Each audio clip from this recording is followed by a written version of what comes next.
চলছে বাংলাদেশ এবং পাকিস্তানের মধ্যকার দ্বিতীয় টেস্টের খেলা। আজকে দ্বিতীয় টেস্টের ৭৪ দিনের খেলা ছিল। তৃতীয় দিনে শেষে ৪ ওভার খেলে ৯ রানে ২ উইকেট হারিয়ে বেশ চাপে ছিল পাকিস্তান। ৭৪ দিনের শুরুর থেকেই শেষ চাপ আর কাটিয়ে উঠতে পারেনি পাকিস্তান।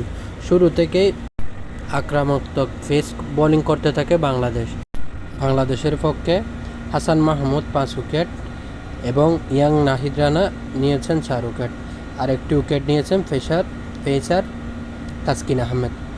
এই প্রথম বাংলাদেশ তাদের টেস্ট ক্রিকেটের ইতিহাসে ১০ উইকেটেই সব পেসাররা নিয়েছে।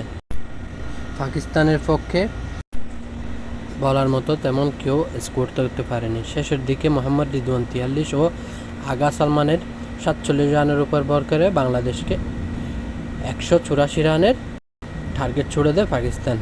শুরুতেই জাকির হাসান আক্রমণাত্মক ব্যাটিং শুরু করে। দিনের শেষ সেকশনে বাংলাদেশ ব্যাটিং করতে নামলেও বৃষ্টির কারণে আর খেলা হয়নি। দিন শেষে বাংলাদেশ ৪২ রানে কোনো উইকেট না হারিয়ে দিন শেষ করেছে। ওপেনার জাকির হাসান ২৩ বলে ৩১ রানে অপরাজিত আছেন। এই ম্যাচ জেতার জন্য বাংলাদেশের আরও প্রয়োজন ১৪৩ রান, হাতে আছে ১০ উইকেট।